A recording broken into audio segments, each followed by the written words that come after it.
Ta parole est une lampe à mes pieds, une lumière sur mon sentier. Psaume 119, verset 105. La méditation.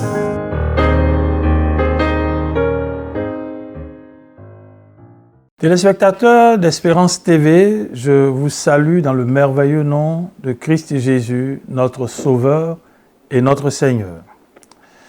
Je bénis Dieu pour cette opportunité qu'il nous donne de nous retrouver pour méditer sa parole en ce jour. Et le texte que nous propose le lecteur de la Bible pour la méditation du jeudi 8 février 2024 est celui de Jean chapitre 8, versets 12 à 20. Jean chapitre 8, versets 12 à 20. Nous prions. Nous te sommes reconnaissants, notre Dieu, toi qui, chaque jour, a quelque chose de particulier à nous dire. Merci pour ta parole. Cette parole qui est une lampe à nos pieds et une lumière sur notre sentier. Éclaire-nous pour que nous posions des pas sûrs, rassurants, pour avancer dans ce monde difficile. Merci de le faire pour nous encore aujourd'hui, au nom de Jésus-Christ. Amen. Jean chapitre 8, versets 12 à 20, c'est le texte de la méditation du jeudi 8 février 2024. Nous faisons la lecture du texte. Jésus parla de nouveau en public. « Je suis la lumière du monde, dit-il. Celui qui me suit ne marchera pas dans les ténèbres. Il aura la lumière de la vie. » Là-dessus, les pharisiens lui répondirent. « Tu te rends témoignage à toi-même. Ton témoignage n'est pas vrai. » Jésus leur répondit. « Oui, je me rends témoignage à moi-même. Mais mon témoignage est vrai, car je sais d'où je suis venu et où je vais. Quant à vous, vous ne savez pas d'où je viens, ni où je vais. » Verset 15. Vous jugez selon des critères purement humains. Moi, je ne juge personne. Et à supposer que je porte un jugement, ce jugement est vrai. Car je ne suis pas seul pour juger, mais avec moi, il y a aussi le Père qui m'a envoyé. Le témoignage commun de deux personnes n'est-il pas vrai? C'est ce qui est écrit dans votre loi. Eh bien moi, je suis mon propre témoin et le Père qui m'a envoyé me rend aussi témoignage. « Mais où est-il ton Père ?» s'exclamèrent-ils. « Vous ne connaissez ni moi, ni mon Père, répliqua Jésus. Si vous m'aviez connu, vous connaîtriez aussi mon Père. » Verset 20. Jésus parla ainsi pendant qu'il enseignait dans la cour du temple, près des troncs à offrande. Et personne n'essaya de l'arrêter, parce que son heure n'était pas encore venue. Amen.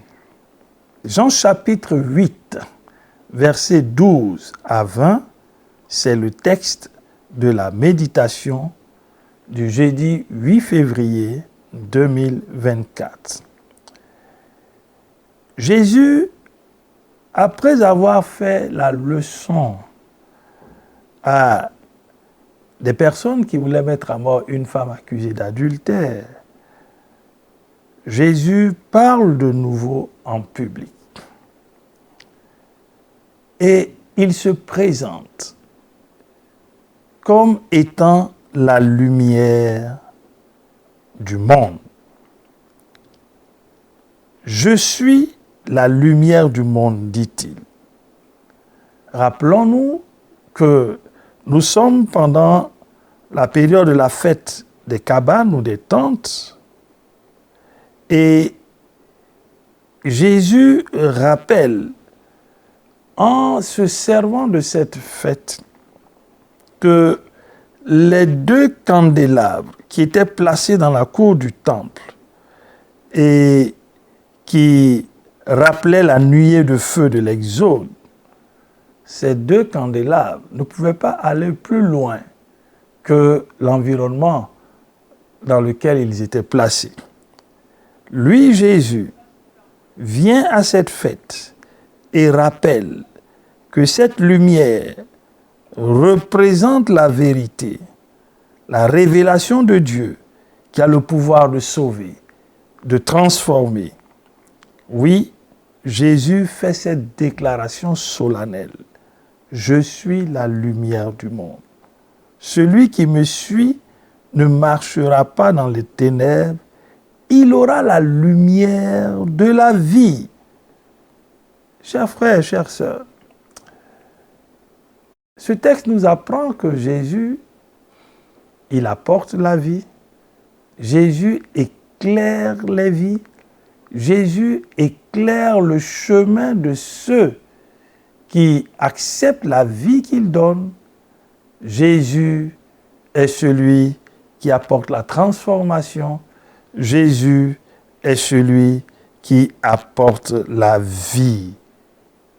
Je suis la lumière du monde. Rappelons-nous qu'il est, à des moments précis, il rappelait aussi qu'il était le pain de vie dans Jean chapitre 6. Jésus est la lumière du monde. C'est une vérité fondamentale. Il n'est pas la lumière d'une localité, il est la lumière du monde. Et cette déclaration montre bien qu'en dehors de lui, il n'y a pas de lumière. Toutes les autres lumières, les prétendues lumières, sont des fausses lumières. Parce que la lumière qu'est Jésus donne la vie, et cette lumière apporte à celui qui la reçoit la vie et éclaire sa vie. Les pharisiens, justement, sont déroutés par cette déclaration de Jésus et ils veulent rappeler à Jésus qu'il enfreint une disposition de la loi qui veut que ce soit sur la base de 2 témoignages que l'on approuve une déclaration. Or, Jésus rend témoignage selon eux à lui-même. Le témoignage n'est donc pas vrai. Chers frères, chères sœurs, il est important de noter que l'attitude des pharisiens fondée sur une disposition de leur loi est une attitude qui semble aller dans une logique, mais cette logique n'obéit pas à la logique de Dieu. Parce qu'ils n'ont pas la compréhension de la parole que Jésus a déclarée. Et Jésus rappelle que son témoignage est vrai parce qu'il est conforme aux dispositions de la loi. Lui rend témoignage de lui et le Père qui l'a envoyé rend témoignage de lui.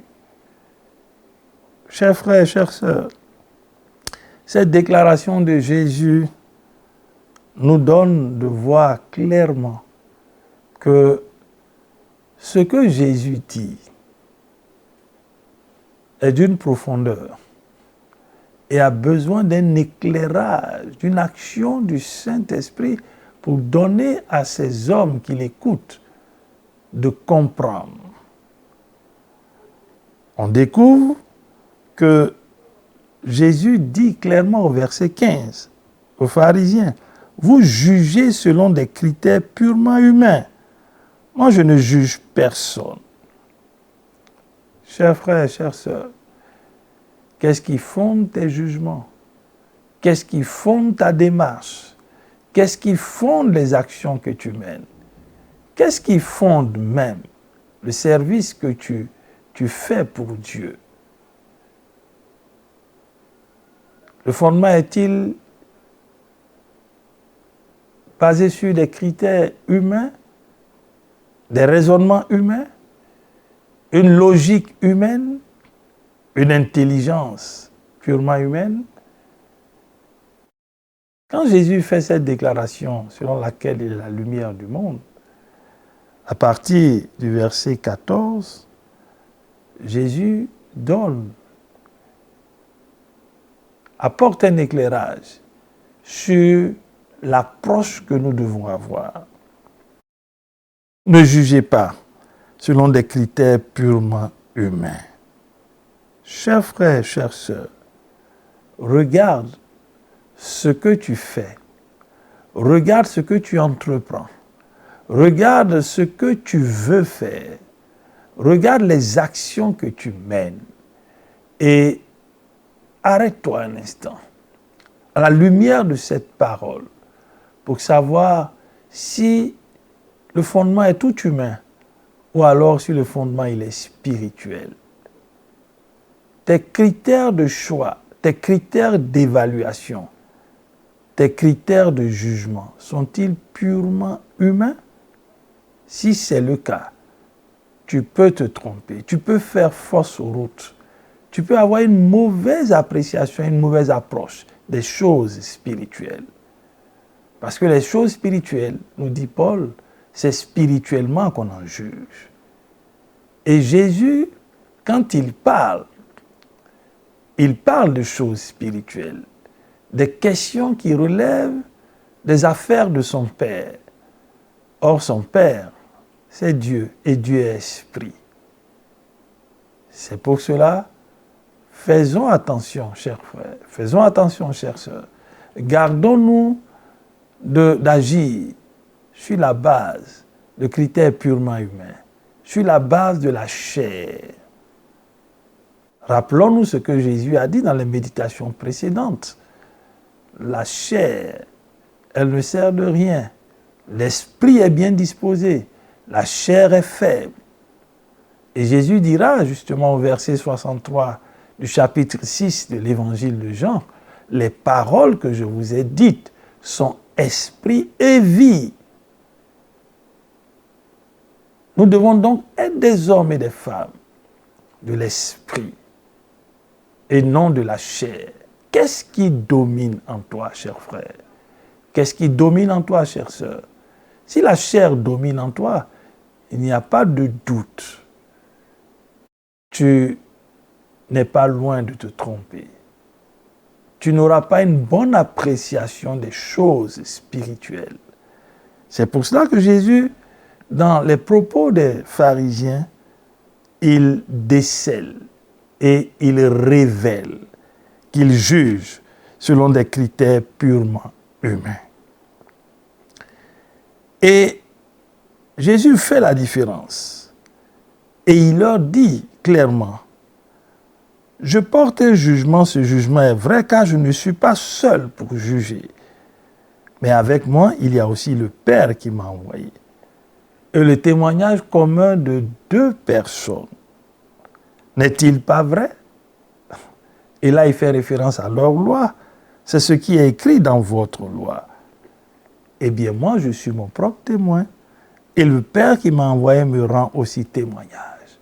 Jésus révèle à travers cette justification du témoignage qu'il est la lumière du monde, il révèle qu'il a été envoyé. Il révèle qu'il a un Père. Il révèle qu'il n'est pas venu de lui-même. Il révèle qu'il a été mandaté. Et celui qui l'a mandaté lui a donné un cahier de charges. Et c'est ce cahier de charges que Jésus est en train d'exécuter. Donc celui qui l'a mandaté apporte son approbation. Donc quand Jésus dit « Je suis la lumière du monde », il ne le dit pas de lui-même. Il le dit parce qu'il est en conformité avec le Père, avec celui qui l'a envoyé. Donc en le disant, celui qui l'a envoyé l'approuve, donc témoigne que c'est vrai. Chers frères, chères sœurs, avons-nous compris que si nous avons fait une alliance avec Dieu par Jésus-Christ, nous ne sommes pas seuls. Et d'ailleurs, à Éphésiens chapitre 6, c'est Paul qui, dans cette épître aux Éphésiens, mais en fait qui est une épître qui a circulé dans plusieurs églises, Paul le dit au chapitre 6, au verset 12, notre combat, il n'est pas charnel, il est spirituel. Dans la version Parole vivante d'Alfred Quinn, il dit clairement, ce n'est pas notre combat à nous seulement dont il s'agit. Donc il montre qu'il y a quelqu'un d'autre qui est acteur dans ce combat, et celui-là c'est Dieu. Donc quand nous avons une alliance avec lui par Jésus-Christ, nous ne sommes pas seuls.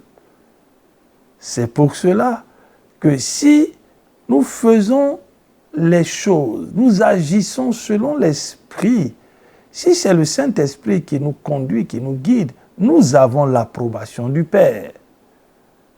Parce que le Saint-Esprit ne marche pas, il marche en conformité avec le Père. Donc nous avons l'approbation du Père et c'est ce que Jésus leur révèle. J'ai été envoyé par le Père. Le Père m'a mandaté.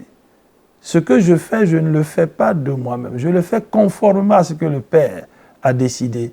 Donc ce que je dis, le Père l'approuve. Il y a donc 2 témoins et cela est vrai. Ceux qui sont dans les dispositions charnelles ne comprennent pas les choses spirituelles.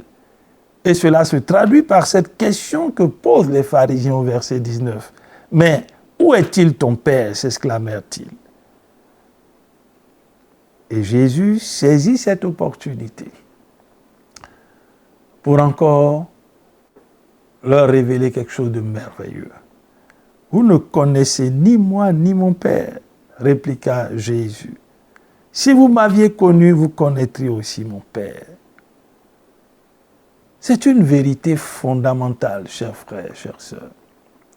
Celui qui connaît le Fils connaît le Père. Celui qui prétend connaître le Père en reniant le Fils ne connaît pas le Père. Non, il ne connaît pas le Père. Il connaît un Père qui n'est pas le Père. Parce que Jésus dit clairement, si vous m'aviez connu, vous connaîtriez aussi mon Père. En d'autres termes, si vous prétendez connaître le Père en dehors de moi, vous ne connaissez pas véritablement le Père. Chers frères, chères sœurs, chers auditeurs, c'est une vérité que ce texte nous révèle. C'est une vérité que ce texte nous révèle. Tu ne peux pas dire que tu connais Dieu en dehors du Fils. Non. C'est le Fils qui te fait connaître le Père. C'est par le Fils que tu connais le Père. Donc tous ceux qui disent connaître Dieu sans le Fils, en dehors du Fils, en fait, ils ne connaissent pas Dieu. Ou le Dieu qu'ils prétendent connaître n'est pas le Dieu de Jésus-Christ, n'est pas le Dieu créateur du ciel et de la terre. Cette déclaration de Jésus est une vérité fondamentale qui achève de clore le débat de dire que nous avons tous le même Dieu. Non, celui qui a le Fils a la vie. Celui qui n'a pas le Fils n'a pas la vie. Celui qui a le Fils connaît le Père. Et Jésus parle ainsi pendant qu'il enseigne dans la cour du temple, près des troncs à offrande. Et la Bible dit, personne n'essaya de l'arrêter, parce que son heure n'était pas encore venue. On découvre que la marche de Jésus, le ministère de Jésus ne s'est pas fait comme ça, au hasard, non. C'était un ministère qui s'est fait dans le cadre d'un cahier de charges, qui avait toutes les caractéristiques nécessaires, avec le temps, avec les saisons, avec des événements, avec un début, avec une fin. Et Jésus révèle ici que tant que son heure n'était pas encore venue, personne ne pouvait l'arrêter. Aucune puissance des ténèbres ne pouvait l'arrêter. Aucun groupe ne pouvait l'arrêter. Parce que Dieu a pris soin de baliser la mission de son Fils, de lui donner un commencement, de lui donner une fin, cette mission, sur la terre, bien entendu. Mais elle ne s'est pas arrêtée. Chers frères, chères sœurs, il est important que nous rappelions que si nous voulons marcher dans la lumière, Jésus est la lumière. Sans Jésus, il n'y a pas de lumière. Si nous voulons expérimenter l'appui de Dieu, Jésus est le chemin par lequel nous pouvons aller vers Dieu. C'est par lui que nous pouvons connaître le Père. En dehors de lui, nous ne pouvons pas connaître le Père. Et si nous marchons dans la lumière, si nous avons cette relation avec Dieu par Jésus-Christ, nous ne sommes pas seuls. Et si nous cultivons justement la vie par l'Esprit, en recherchant les choses d'en haut, en marchant dans la méditation, dans la prière, dans le jeûne, dans les veilles, dans les veillées, si nous cultivons cette relation avec le Saint-Esprit, l'Esprit de Dieu qui est en conformité avec le Père nous conduira dans des voies justes et droites et pures, et nous aurons l'approbation du Père. Notre témoignage sera donc vrai par ce que nous ferons, par ce que nous dirons et par ce que nous mettrons en œuvre. Chers frères, chères sœurs, retenons ces vérités fondamentales. Qu'allons-nous retenir pour notre prière?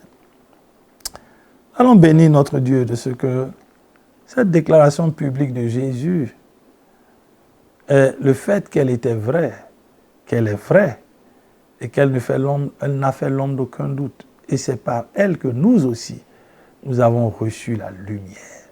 Bénissons le Seigneur pour cela. Et demandons-lui de nous aider à cultiver nos relations avec le Saint-Esprit. Que nous soyons l'ami du Saint-Esprit. Pour que l'approbation du Père ne nous fasse point défaut. Et qu'en retour, nous puissions être des instruments utiles entre ses mains. Prions. Père, merci. Parce que Jésus a déclaré publiquement « Je suis la lumière du monde. Je suis la lumière du monde. » Et il dit « Celui qui marche dans cette lumière, il aura la vie. » Merci de ce que tu nous as donné d'expérimenter cette lumière. Et cette lumière nous conduit dans ce qui est vrai. Cette lumière nous conduit dans ce monde enténébré pour que nous puissions marcher sur les voies qui honorent notre Dieu. Donne-nous de cultiver l'amitié avec le Saint-Esprit pour que le Père nous approuve et que notre témoignage soit vrai. Merci de ce que tu nous as permis de connaître le Fils et par lui de te connaître. Sois béni. Donne-nous de présenter ce Fils au monde pour que le monde te connaisse véritablement, Père. Merci de ce que tu as dans ton registre inscrit tous les jours de nos vies. Et nous voulons faire ce que tu as arrêté pour nous. Sois béni et sois glorifié, Père, au nom de Jésus. Amen. Merci, chers téléspectateurs, pour ce temps de partage et de méditation. Nous nous retrouverons très bientôt. Shalom.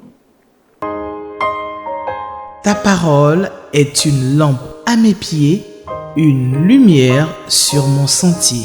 Psaume 119, verset 105. La méditation.